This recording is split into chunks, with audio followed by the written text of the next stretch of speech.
Avis vascular centre మన దేశంలోనే the best varicose vein hospital.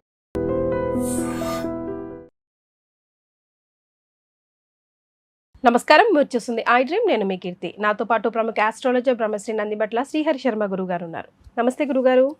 వాగర్థావివ సంపృక్తౌ వాగర్థ ప్రతిపత్తయే జగతః పితరౌ వందే పార్వతీ పరమేశ్వరౌ. ఆదిత్యాయ చ సోమాయ మంగళాయ బుధాయ చ గురుశుక్రశనిభ్యశ్చ రాహవే కేతవే నమః. శృంగేరి జగద్గురు పీఠాధిపతులకి, కంచి పీఠాధిపతులకి నమస్కారములు తెలియజేసుకుంటూ కార్యక్రమాన్ని ప్రారంభిద్దాం. గురుగారు, జనరల్గా మీరు ఏ రెమెడీ అయినా లేకపోతే ఏ ప్రాబ్లం అయినా మీ దగ్గర డిస్కస్ చేస్తున్నప్పుడు పంచశాపాల గురించి కానివ్వండి, లేదంటే పితృదోషాల గురించి కానీ మీరు చెప్తూ ఉంటారు. ఇప్పుడు వైష్ణవి చనిపోయింది కదా, చంపేశారు తనను. అతి కిరాతకంగా మొగుడే అతన్ని ప్రెగ్నెంట్ ఉన్న అమ్మాయిని చంపేశాడు. చాలా, అసలు మొత్తం దేశం అంతా కదిలిందనే చెప్పాలి. 2 తెలుగు రాష్ట్రాల్లో అయితే నిద్రపోలేదు ఒక 2 రోజులు. ఊహించని సంఘటన అనే చెప్పాలి.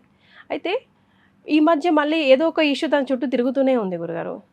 శ్వేతనాగు రూపంలో కనిపించింది అని చెప్తా ఉన్నారు. అది మీ దాకా వచ్చింది కదా వార్త. దాన్ని మీరు ఏ రకంగా చూస్తారు? అంటే ఇక్కడ మనం ప్రధానంగా గమనించాల్సినటువంటిది బాధాకరమైనటువంటి విషయం ఒకటి మాత్రం సుస్పష్టం. పాపం చిన్న పిల్లమ్మ, టీనేజ్లో ఉండేటువంటి అమ్మాయి, 19 ఏళ్ళు కూడా నిండాయో లేదో తెలియదు. గర్భవతి అయ్యుండి అకాల మరణం అనేటువంటిది చెందింది. అలా అనడం కంటే కూడా దుర్మార్గుడు రాక్షస ప్రవృత్తితో ఆ అమ్మాయిని కడుపులో ఉన్నటువంటి పిండాన్ని కూడా చంపలేదు కదా గురుగారు, 2 ప్రాణాలను తీశారు. 2 ప్రాణాలు పోయాయి. అసలు అది సాధారణమైన విషయం. ఎంత అంటే ఎవరికైనా, ఒక స్త్రీకైనా ఒక పురుషుడికైనా, ఎక్కడ ఎంత పెళ్ళైన తర్వాత ఎన్ని కొట్లాట్లైనా ఉన్నప్పటికీ కూడా తన భార్య గర్భవతి అయిందనంటే ఆ కొట్లాట్లన్నీ మర్చిపోయి పుట్టబోయే బిడ్డ కోసమైనా కానీ అన్నీ, ఒకవేళ నిజంగా భార్యదే తప్పుంటే క్షమించి ఆ పుట్టబోయే బిడ్డ కోసమైనా కానీ ఇద్దరు ఒకటైన సంఘటనలు ఎన్నో కుటుంబాల్లో ఉన్నాయి. తన నవ్విన దగ్గిన ఏ ఇష్యూ అయినా ప్రతిదీ కూడా మీడియాలో పెట్టేసింది. తన ఛానల్లో తను పెట్టేసుకుంది. అప్పుడు చూస్తే దే ఆర్ వెరీ హ్యాపీ కదా గురుగారు. ఆ వీడియోస్లో చూస్తే ప్రెగ్నెన్సీ అనౌన్స్ చేయంగానే వాళ్ళంతా హ్యాపీగా ఉన్నారు కూడా. అది ఆ అమ్మాయికి సంబంధించినటువంటి ఒక అమాయకత్వం. అంటే ఒక రకంగా మనం గమనించుకున్నట్లయితే ఆ అబ్బాయిలో ఒక క్రూరమైన స్వభావం మొదటి నుంచి ఉండడం అనేటువంటిది, తద్వారా ఈ అమ్మాయి చాకచక్యంగా మాట్లాడుతూ ఉండడం, ఆ 10 మంది అభిమానాన్ని, లక్షల మంది ఫాలోవర్స్ని సొంతం చేసుకోవడం వల్ల ఆ అబ్బాయి అంటే కొంగుచాటు మొగుడు అని అనిపించుకున్నాడని భావన కలిగిందో, లేకపోతే ఈగో ప్రాబ్లమ్. మరి అది చూసే కదా గురుగారు ప్రపోజ్ చేశాడు ఆ అమ్మాయిని. వాస్తవం, ఆ అమ్మాయిని తనే ప్రపోజ్ చేసి సూసైడ్ అటెంప్ట్ చేసుకొని తను నో చెప్తే తర్వాత వాళ్ళ పేరెంట్స్ ని కన్విన్స్ చేసి, ఇక్కడ అంతగా ప్రేమించిన వ్యక్తి, అంతగా బ్రతిమిలాడి చెయ్యమో అని చెప్పిన ఆ అమ్మాయికి అసలు నల్ల పిల్లవాడంటే ఇష్టం లేదు, తెల్లగా ఉన్నవాడిని చేసుకుంటానన్న అన్నదమ్ములు, తల్లి, తండ్రి అందరూ ఒప్పించి ఆ అమ్మాయిని, సరే ఇంతకంటే ప్రేమగా చూసుకుంటాడు కదా, ఇంతకంటే ఏం కావాలి ఆడపిల్లకి. ఎవరికైనా ఆడపిల్ల కోరుకునేది, ఏ కుటుంబంలోనైనా ఆడపిల్లనైనా, భర్త ఎలాంటి వాడైనా పర్వాలేదు, కట్టుకున్న భార్యని బాగా చూసుకుంటాడని నమ్మకం ఉంటే ఎలాంటి వాళ్ళకైనా ఇచ్చేస్తారు. ఎందుకు అనంటే తన గురించి చావడానికి కూడా సిద్ధపడ్డాడన్న. అక్కడ ఆడపిల్ల ప్రేమ కోరుకుంటుంది. అయితే ఇవన్నీ కూడా ఒకవైపు ఇప్పుడు మనం అందరం కూడా వీక్షించేటువంటి ఐ డ్రీమ్ ప్రేక్షకుల్లో కూడా ఇప్పుడు మనం గమనించుకుంటే, మనం మాట్లాడుకునే డిస్కషన్ కూడా ఆ అమ్మాయి ఛానల్స్ మొదలుపెట్టినప్పటి నుంచి, ఆ అమ్మాయి గొప్పగా పేరు ప్రఖ్యాతులు పొందినప్పటి నుంచి, ఆ అబ్బాయి ప్రపోజ్ చేయడం, వీటన్నిటి గురించి డిస్కస్ చేసుకుంటూ ఆ ఇన్సిడెంట్స్, ఆ యొక్క మనిషికి వ్యక్తిగతంగా ఆ కర్కశత్వం వచ్చేటటి స్థితి, ఇవన్నీ కూడా మనం డిస్కస్ చేస్తున్నాం. మనం ఈ సందర్భంగా మనం గమనించుకుంటే వాళ్ళ గురించి డిస్కస్ చేస్తూ ఉన్నామమ్మా. జరిగిన సంఘటనల గురించి, దారి తీసిన పరిస్థితుల గురించి మనం ఆలోచిస్తున్నాం. కానీ ఇవన్నిటికంటే కూడా ఆ పరిస్థితులు, ఆ యొక్క సిచ్యువేషన్స్ రావడానికి ప్రధానమైన మూల కారణం వాళ్ళ కుటుంబంలో ఉన్నటువంటి దోషాలు. ఇంతకంటే ఘోరంగా కొట్లాడుకున్న కుటుంబాలు లేవా? కానీ కొన్ని కుటుంబాలే ఈ రకమైనటువంటి దారుణానికి ఒడిగట్టడం, కొంతమంది ఇలా ఎందుకు జరుగుతుంది అనేటువంటి విషయాన్ని కనుక చూసుకుంటే, ఏ కుటుంబంలోనైతే పంచశాప ప్రభావాలు గనక ఉంటాయో ఖచ్చితంగా ఆ పంచశాప ప్రభావాల వల్ల ఆ కుటుంబంలో అది ఇబ్బందులు మళ్ళీ కలుగుతాయి. ఒక దుర్మరణం జరిగింది అని అంటే అది మారుబలిని కోరుకుంటుంది.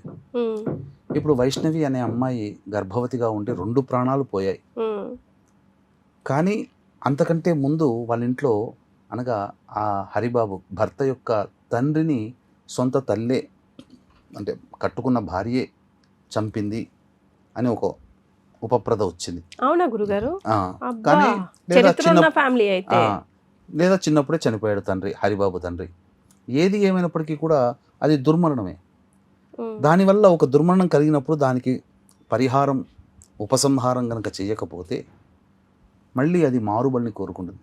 దీనికి లైవ్ ఎగ్జాంపుల్స్గా ఎన్నో సందర్భాల్లో చాలా సందర్భాల్లో చెప్పాను, మళ్ళీ ఇప్పుడు చెప్తున్నానమ్మా. ఉదయ్ కిరణ్ ఫ్యామిలీ తీసుకోండి. ఉమ్, అన్నయ్య ఎంబీబీఎస్ టాపర్, ఉమ్, 13th ర్యాంక్ వచ్చిన వాడు నేషనల్ లెవెల్లో. అతనికి జరిగినటువంటి బ్యాడ్ ఇన్సిడెంట్స్ వల్ల నేను ఈ లోకంలో ఉండదగిన వాడిని కాదు అని చెప్పి సూసైడ్ చేసుకున్నాడు. ఉమ్, అప్పుడే కనుక ఉదయ్ కిరణ్ అన్నయ్య చనిపోయినప్పుడు వెంబడే పరిహారం కనుక తండ్రి చేసి ఉంటే తల్లిని కోల్పోయేవాడు కాదు. చేసుంటే పుష్కర్. నిజంగా పాపం తొలగిపోయేదా గురుగారు? పాపం కాదమ్మా, ప్రాణం మిగిలేది. అంటే అది ఉపశమనం వచ్చేదా? ఉపశమనం ఖచ్చితంగా ఖచ్చితంగా. వస్తుంది. ఎందుకు అనంటే ఇప్పుడు ఒక సూసైడ్ చేసుకున్నారు. ఉమ్, నా ఇదే ఎగ్జాంపుల్ చెప్తాను. నా దగ్గరికి ఒక దంపతులు వచ్చారు, అపాయింట్మెంట్ తీసుకున్నారు. ఇద్దరు భార్యాభర్తలు బాగా బాధపడ్డారు, ఏడుస్తూ ఉన్నారు. ఉమ్, కారణం ఏంటనంటే మొదట అమ్మాయి సూసైడ్ చేసుకుంది, కానీ అప్పుడు మాకు ఏమీ తెలియదు. తర్వాత కొంతకాలానికి మా రెండో అమ్మాయి కూడా మాట్లాడుతూ ఉండగానే తను కూడా సూసైడ్ చేసుకుంది. అయ్యో. తర్వాత ఏంటి కారణం అని చెప్పి మీ వీడియోలు చూసిన తర్వాత ఒక దుర్మరణం అయితే మళ్ళీ ఇంకో దుర్మరణం అని జరిగింది. అది మాకు బాధ కలిగి మేము ఏంటి నివారణ ఎలా చేసుకోవాలని చెప్పి చేసుకున్నామని వచ్చారు అని చెప్పి చెప్పాడమ్మా. ఉమ్, అంటే ఇక్కడ దీని అర్థం ఏంటి? మొదటి కూతురు చనిపోయినప్పుడు పరిహారం చేసుకుంటే రెండవ కూతురు కూడా అలా జరగకుండా ఏం జరిగేది? అలాంటి ఆలోచన వచ్చినా ఆఖరి నిమిషంలో ఏదో ఒక శక్తి వెనక్కి లాగేసేది. ఉమ్, చాలామంది అలా సూసైడ్ చేసుకుందామని వెళ్ళి వెనక్కి వచ్చిన వాళ్ళు ఎంతమంది లేరు? ఉమ్, అంటే వాళ్ళ కుటుంబంలో ఏదో ఒక శక్తి వాళ్ళని అడ్డుకుంది. ఉమ్, ఇది చేయలేకపోవడం వల్లనే ఉదయ్ కిరణ్ తల్లి కూడా పుష్కరాల్లో చనిపోయింది. అప్పుడు కూడా చేసుకోలేకపోవడం వల్ల ఉదయ్ కిరణ్ సూసైడ్ చేసుకున్నాడు. ఉమ్, మనకందరికీ తెలుసు విజయ్ యాంటోనీ, బిచ్చగాడు సినిమా హీరో. అతను 9వ తరగతి చదువుతున్నప్పుడు వాళ్ళ ఫాదర్ సూసైడ్ చేసుకున్నారు. ఉమ్, అవును, వాళ్ళ ఇంట్లో కూడా సీరియల్ డెత్స్ కదా ఆ. గురుగారు? ఉమ్, తర్వాత అతని ఫ్యామిలీలో అతనికి ఒకతే కూతురు. ఉమ్, అది ఆ పంచశాప ప్రభావం అతని కుటుంబంలో పడింది. ఉమ్, ఆ కూతురు కూడా ఇంటర్మీడియట్ చదువుతూ సూసైడ్ చేసుకుంది. ఉమ్, ఫ్యామిలీలో మళ్ళీ ఫర్దర్ జనరేషన్ లేదు. లేదు. స్వర్గీయ నందమూరి తారక రామారావు గారి ఫ్యామిలీలో చూసుకున్న అన్ని దుర్మరణాలే. హరికృష్ణ, ఉమ్, తర్వాత అతని కొడుకు, ఉమామహేశ్వరి కూతురు, ఉమ్, పెద్ద కొడుకు రామకృష్ణ, మన తారకరత్న గారు. తారకరత్న, అందరూ దగ్గర. జూనియర్ ఎన్టీఆర్ అయితే మరణాంచు దాకా వెళ్ళొచ్చాడు. ఉమ్, వీటన్నిటికీ కారణం ఏంటంటే ఇలాంటి దుర్మరణాలు. ఖచ్చితంగా ఇప్పుడు ఏం చెప్తున్నారు? ఆ అమ్మాయి ఆత్మ శ్వేతనాగు రూపంలో కనిపించింది, ఉమ్, ఆ సమాధి చుట్టూ తిరుగుతుంది, ఆత్మ ఆ రూపంలో వచ్చి తిరుగుతుంది అని అంటారు. ఉమ్, కానీ అలా ఉండదమ్మా. ఉమ్, వాస్తవానికి ఏంటనంటే ప్రధానంగా సమాధి అన్నప్పుడు అక్కడ ఎటువంటి ఆలనా పాలనా ఉండదు. సమాధులు సహజంగా శ్మశానంలో ఉమ్, చెట్లు పుట్టలు పెరుగుతూ ఉంటాయి. కాబట్టి మనుష్య సంచారం ఉండదు. కాబట్టి మనుష్య సంచారం లేనప్పుడు కొన్ని జీవరాశులు ఫ్రీగా తిరుగుతాయి. అందులో మొట్టమొదటిది పాము. ఉమ్, కాబట్టి దూరంగా కనిపించినప్పుడు అదేదో మెరుపులాగా చర్మం మెరిచినప్పుడు ఆ సూర్యకిరణం పడి అది తెల్లగా కనిపించుండవచ్చు, అది శ్వేతనాగాను మనకు భ్రమ పడి ఉండవచ్చు. ఉమ్, కానీ వాస్తవానికి వైష్ణవి సంబంధించిన హత్య కేసులో ఆ అమ్మాయికి కలిగింది బాధాకరం. ఎవ్వరూ ఆ యొక్క తీర్చలేనిది. తీర్చలేరు. కానీ ఆ అమ్మాయి దుర్మరణం పొందింది. కాబట్టి దుర్మరణం పొందినటువంటి వ్యక్తి యొక్క ఆత్మ మోక్షాన్ని పొంది మళ్ళీ జన్మించే అవకాశం మాత్రం ఉండదు.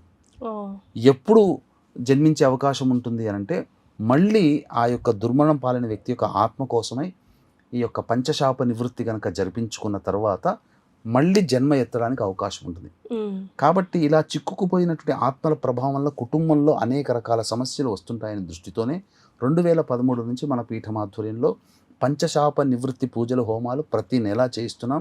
ఈ ఏప్రిల్ నెల 16వ తారీఖు, 17వ తారీఖు, మే నెలలో 16వ తారీఖు కూడా చేయిస్తున్నాం.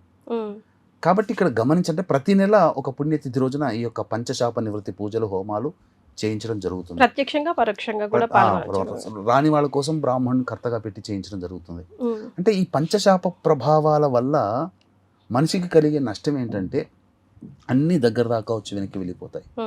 మందులకి నయం కాని రోగాలతో బాధపడుతూ ఉంటుంటారు.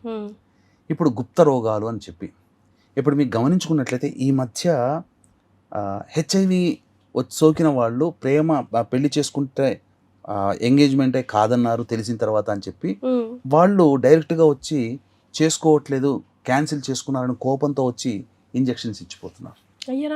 ఇప్పుడు అవన్నీ జరుగుతున్నాయి, చాలా జరుగుతున్నాయి సంఘటనలు ఇప్పుడు. కాబట్టి ఇటువంటి మనకు తెలియకుండా కూడా మన కుటుంబ సభ్యులు మందులకి నయం కాని రోగాలతో బాధపడుతున్నా, అలాగే ఇంటర్ కాస్ట్ ఇంటర్ రిలీజియన్ మ్యారేజ్లు జరుగుతూ ఉంటుంటాయి. దీనివల్ల కుటుంబ సభ్యుల మధ్య అవగాహన ఉన్నది పంచశాప ప్రభావాల వల్ల. అలాగే ప్రధానంగా శారీరక మానసిక లోపాలతో ఉంటుంటారు పిల్లలు. ఇంకా చెప్పాలి అంటే మద్యం మత్తు పదార్థాల వంటి బానిసలు అవుతారు. కొన్ని కుటుంబాల్లో కారాగార వాసం అవుతుంది.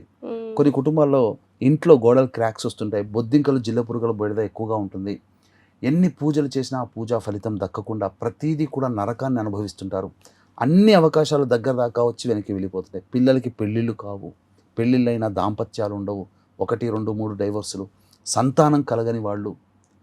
అలాగే ప్రధానంగా ఒక సంవత్సరంలో కొంతమందికి వివాహం అవుతుంది, అందులో కొన్ని కుటుంబాలు పైకి ఎదుగుతాయి, కొన్ని కుటుంబాలు ఎక్కడ వేసిన గొంగడ అక్కడికే ఉంటుంది. అలాంటి కుటుంబాలలో, ఎదుగు బొదుగు లేని కుటుంబాలలో అసలు జీవితం గడుస్తుంది కానీ సంతోషం అంటే తెలియని కుటుంబాలు కొన్ని ఉంటాయి. అటువంటి కుటుంబాలలో బాగా డబ్బులు సంపాదించి నేను చూశానమ్మా చాలామందిని. ఒక అనాలోచిత నిర్ణయం తీసుకొని ఎవరికైనా అప్పిచ్చేస్తారు ఉన్న ఆస్తినంతా, లేదా స్టాక్ మార్కెట్లో పెడతారు, ట్రేడింగ్ చేస్తుంటుంటారు, మొత్తం నష్టపోతారు, దివాలా తీస్తారు. బిట్ కాయిన్స్ అని వచ్చాయి ఈ మధ్య. ఇలా ఇవన్నీ దోషాలు జరుగుతూ ఉంటుంటాయి. దీనికి గల కారణం ఈ పంచశాప ప్రభావాలు. ఏమోనండి గురుగారు, ఎన్నో ఖర్చులు రోజువారీ జీవితంలో పెడుతూ ఉంటాం మనం తెలిసి తెలియక. ఇవన్నీ వింటుంటే నిజంగా ఒక్కొక్కసారి భయం వేస్తుంది. కోర్స్ మీరు చేస్తారు కాబట్టి ఎన్నో ఏళ్ళ నుంచి చేయిస్తున్నారు, చాలామంది లాభపడిన వాళ్ళు కూడా చాలామంది కోకొల్లలుగా ఉన్నారు, వాళ్ళ లైఫ్ని హ్యాపీగా లీడ్ చేస్తున్నారు. మీరు చూస్తున్న వాళ్ళందరూ కూడా గురుగారి దగ్గర, వీలైతే గురుగారి దగ్గర, లేదంటే ఎక్కడైనా సరే ముందైతే దీని గురించి పరిష్కారం వెతుక్కోవడం చాలా ఇంపార్టెంట్. అది పెద్ద మీ ఆధ్వర్యంలో అయితే పెద్ద ఖర్చుతో కూడా చేయరు మీరు ఎప్పుడు భక్తులకు అనుగుణంగానే ఉంటూ ఉంటారు, ఆలోచిస్తూ ఉంటారు, వాళ్ళ ప్లస్ పాయింట్లోనే ఎప్పుడు మాట్లాడతారు కూడా. సో ఇలాంటివి ఎక్కువ జరగకూడదు అని అంటే మనకు తెలియదు, తెలిసినప్పుడు కూడా చేసుకోకపోతే అది మన మూర్ఖత్వమే అని నాకు అనిపిస్తుంది గురుగారు, కదండి? వాస్తవమేనమ్మా. ఇది అసలు పంచశాపాలు ఉన్నాయని ఎలా తెలుసుకోవాలని అని కూడా చాలా మంది అడుగుతుంటారు. మనం పంచశాపాల మీద స్పెసిఫిక్గా 5 శాపాల మీద వీడియో, దానికి తగ్గ రెమెడీ, ఇంట్లో చేసుకోదగ్గది, మీ ఆధ్వర్యంలో చేసేదగ్గది ఒక సపరేట్ వీడియోస్ కూడా మనం చేద్దాం గురుగారు. చాలా మందికి యూజ్ అవుతాయి. ఎందుకంటే ఈ దోషాలన్నీ మనకి ఏదో ఒకటి ఎవరో ఒకరి ఇంట్లో మనకు వినిపిస్తూనే ఉంటాయి, తరచూ కనిపిస్తూనే ఉంటాయి. దుర్మరణాలు కుటుంబంలో ఏవి జరిగితే ఖచ్చితంగా పంచశాపాలే. రైట్ గురుగారు, చాలా సంతోషం అండి, ధన్యవాదాలు. సర్వం శ్రీ ఉమామహేశ్వర పరబ్రహ్మార్పణమస్తు. And for more videos, please subscribe to iDream. Please subscribe to iDream. Please subscribe iDream. And please subscribe to iDream. For more videos, subscribe to iDream. please like, share and subscribe to the channel. Congratulations, iDream. Subscribe to iDream. Subscribe to iDream. So subscribe to iDream Media. iDream team అందరికి huge congratulations. Please subscribe iDream Media. Please subscribe to iDream. Subscribe iDream. Please subscribe to iDream.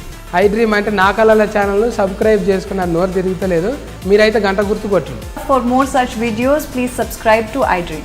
Subscribe to iDream. Please subscribe to iDream. Please subscribe iDream Media. Please do subscribe to iDream. Please subscribe to iDream Media. For best entertainment and information, please subscribe iDream. And don't forget to subscribe to iDream.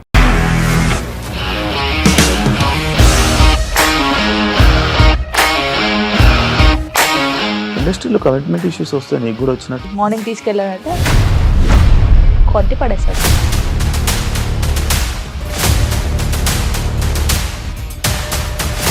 ఒక్కళ్ళు కూడా చూడలేదు ఈ cinema అని చెప్పడానికి కూడా చాలా ధైర్యం కావాలి. అది నిజం కదా, దాంట్లో ధైర్యం ఏంటి? ఇది నెక్స్ట్ డే ప్లేట్ మార్చేస్తే తప్పు కదా. As of now we are comfortable this అని నేను అనుకుంటున్నాను. రష్మిక గారిది మీది ఒకే ఊరు అంట కదా? నీకు కోపం వచ్చిందంటే బాగా తిట్టేత్తరా? తిట్టేద్దామండి. నిజంగా గేమ్ ని ఎలా చేంజ్ చేయగలిగారు? ఏపీఎస్ఎఫ్సి వాళ్ళకి 6 నెలల్లో నేను 6 లక్షలు కట్టా. బిజినెస్ చేయాలనుకుంటే it is as difficult as riding a tiger.